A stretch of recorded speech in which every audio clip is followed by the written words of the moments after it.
अस्सलाम वालेकुम, welcome to Waleed dream tech. मेरा नाम है वलीद और आज मैं आपके लिए HTML की क्लास नंबर 15 लेके आया हूं। और आज की क्लास में हम लोग लिस्ट टैग के ऊपर बात करेंगे और इस टैग की मदद से हम देखेंगे कि हम अपनी वेबसाइट में लिस्ट को किस तरह से क्रिएट कर सकते हैं।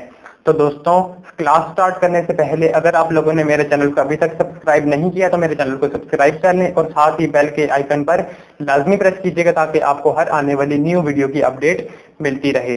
तो आइए अब हम चलते हैं डेस्कटॉप की स्क्रीन के ऊपर।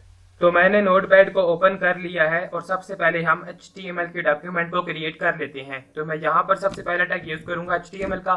HTML के टैग के बाद बॉडी का टैग यूज करूंगा। बॉडी के टैग के बाद मैं यहाँ पर बॉडी के टैग को क्लोज कर दूंगा और सबसे लास्ट में HTML के टैग को क्लोज कर दूंगा। तो अब हम बात कर लेते हैं लिस्ट की। तो बेसिकली लिस्ट टू टाइप्स की होती है, एक होती है ऑर्डर लिस्ट और एक होती है अनऑर्डर लिस्ट। तो अभी हम इन दोनों लिस्ट के ऊपर बात करेंगे और इन दोनों के एग्जांपल्स भी करेंगे ताकि आपको अच्छे तरीके से इन दोनों लिस्ट की समझ में आ जाए। तो सबसे पहले हम बात कर लेते हैं अनऑर्डर लिस्ट की। तो यहाँ पर बॉडी के टैग के बाद मैं यूएल टैग का यूज करूंगा। यहाँ पर इस तरीके से मैं यूएल टैग का यूज करूंगा। तो यहाँ पर हमारे पास यू का मतलब होता है अनऑर्डर और एल का मतलब होता है लिस्ट। तो यहाँ पर हमने यूएल टैग का यूज कर लिया और यहाँ पर मैं यूएल टैग को क्लोज कर देता हूँ।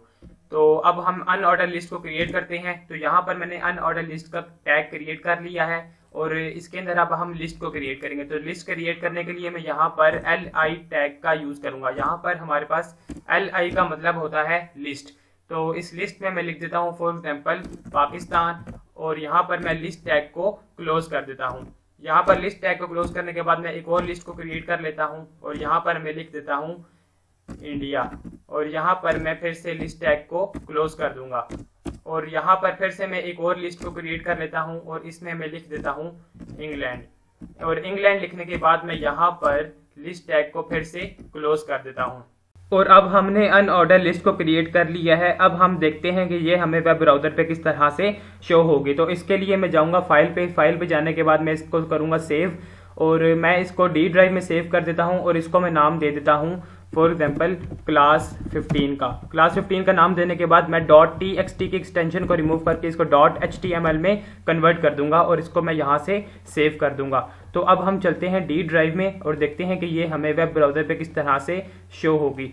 तो ये हमारे पास क्लास 15 .html डी ड्राइव में सेव हो चुकी है। मैं इसको ओपन करता हूँ और ओपन करके देखते हैं कि ये हमें वेब ब्राउज़र पे किस तरह से शो होगी। तो यहाँ पर आप लोग देख सकते हैं कि वो कोड जो मैंने नोटपैड पे लिखा था वो हमें वेब ब्राउज़र पे इस तरह से शो हो रहा है। तो हम लोगों को किस तरह से पता चलेगा कि ये एक अनऑर्डर लिस्ट है। तो यहाँ पर आप लोग देख सकते हैं कि ये ब्लैक फील्ड सर्कल्स हमें बता रहे हैं कि ये एक अनऑर्डर लिस्ट है, मतलब ये किसी भी तरतीब में नहीं है। मतलब इनके पीछे ना कोई काउंटिंग है ना कोई हमारे पास अल्फ़ाबेट्स हैं जो हमें बता सकें ये कौन सी तरतीब में है। तो मैं यहाँ से अपने वेब ब्राउज़र को थोड़ा सा जूम इन कर लेता हूँ ताकि हमें अच्छे तरीके से नज़र आता रहे। तो अब हम अनऑर्डर लिस्ट को एक प्रॉपर हेडिंग में चेंज कर देते हैं। तो यहाँ से मैं नोटपैड को ओपन करूंगा। नोटपैड को ओपन करने के बाद मैं बॉडी के टैग के बाद यहाँ पर फॉर एग्जाम्पल लिख देता हूँ कंट्रीज और कंट्रीज लिखने के बाद मैं फाइल में जाऊँगा। फाइल में जाने के बाद मैं इसको सेव करूँगा और वेब ब्राउज़र पर मैं इसको रिफ्रेश करता हूँ। तो यहाँ पर आप लोग देख सकते हैं कि हमारी एक प्रॉपर हेडिंग के साथ अनऑर्डर लिस्ट क्रिएट हो चुकी है। यहाँ से मैंने कंट्रीज को हेडिंग दी और यहाँ पर हमारे पास एक अनऑर्डर लिस्ट क्रिएट हो चुकी है। तो अब हम बात कर लेते हैं ऑर्डर लिस्ट की। तो मैं यहाँ से नोटपैड को ओपन करूँगा। नोटपैड को ओपन करने के बाद मैं यहाँ पर यूएल के क्लोजिंग टैग के बाद br टैग का यूज करूंगा ताकि अब हमारे पास जो ऑर्डर लिस्ट होगी वो हमारे पास नेक्स्ट स्लाइड में ही शो हो। तो अब मैं ऑर्डर लिस्ट को क्रिएट कर लेता हूँ और ऑर्डर लिस्ट को क्रिएट करने के लिए मैं यहाँ पर OL टैग का यूज करूंगा। यहाँ पर हमारे पास O का मतलब है ऑर्डर और L का मतलब है लिस्ट। तो यहाँ पर OL टैग यूज करने के बाद मैं OL टैग को क्लोज कर देता हूँ और अब हम एक ऑर्डर लिस्ट को क्रिएट कर लेते हैं। तो ऑर्डर लिस्ट के टैग के अंदर मैं लिस्ट का टैग यूज करूंगा ताकि मैं यहाँ पर एक ऑर्डर लिस्ट को क्रिएट कर सकूं।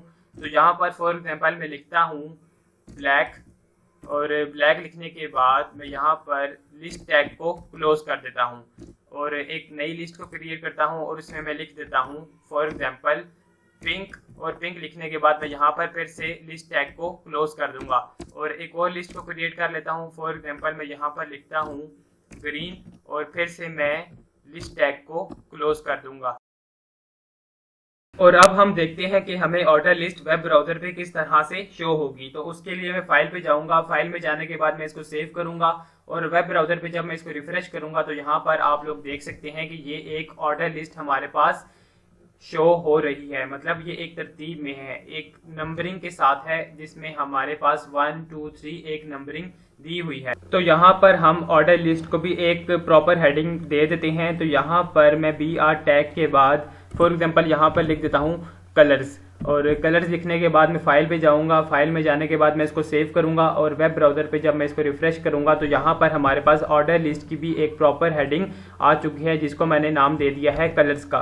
और अब मैं आप लोगों को यहाँ पर एक बात क्लियर करता चलूं कि यहाँ पर आप लोग देख सकते हैं कि हमारे पास अनऑर्डर लिस्ट में ये जो ब्लैक फील्ड सर्कल्स हैं, अगर आप चाहते हैं कि ये शो ना हो, इसकी जगह कुछ और शो हो, तो आप लोग वो किस तरह से कर सकते हैं। तो यहाँ पर मैं अनऑर्डर लिस्ट की टाइप रख देता हूँ। फॉर एग्जांपल यहाँ पर मैं लिखता हूँ टाइप इज इक्वल टू और इन्वर्टेड कॉमर्स में लिख देता हूँ सर्कल, और सर्कल लिखने के बाद मैं यहाँ पर इन्वर्टेड कॉमर्स को क्लोज करूंगा और यहाँ पर मैं फाइल में जाऊंगा, फाइल में जाने के बाद मैं इसको सेव करूंगा और वेब ब्राउजर पे जब मैं इसको रिफ्रेश करूंगा तो आप लोग देख सकते हैं कि यहाँ पर हमारे पास सर्कल्स आ चुके हैं।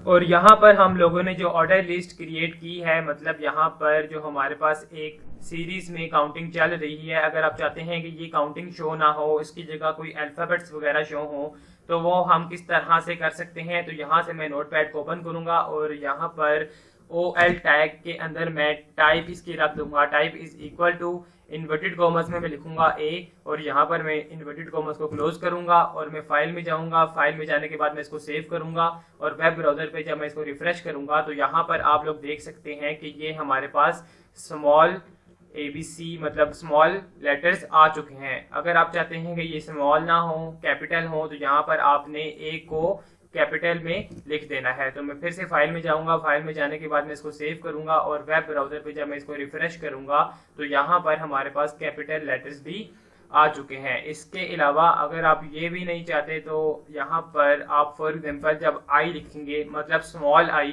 और जब आप फाइल पे में इसको सेव करेंगे और वेब ब्राउजर पे जब इसको रिफ्रेश करेंगे तो यहाँ पर हमारे पास रोमन काउंटिंग आ चुकी है। और अगर आप ये भी नहीं चाहते, स्मॉल I को आप कैपिटल I लिख दें और फाइल में जाने के बाद जब आप इसको सेव करेंगे और वेब ब्राउजर पे जब इसको रिफ्रेश करेंगे तो यहाँ पर हमारे पास कैपिटल रोमन काउंटिंग आ जाएगी।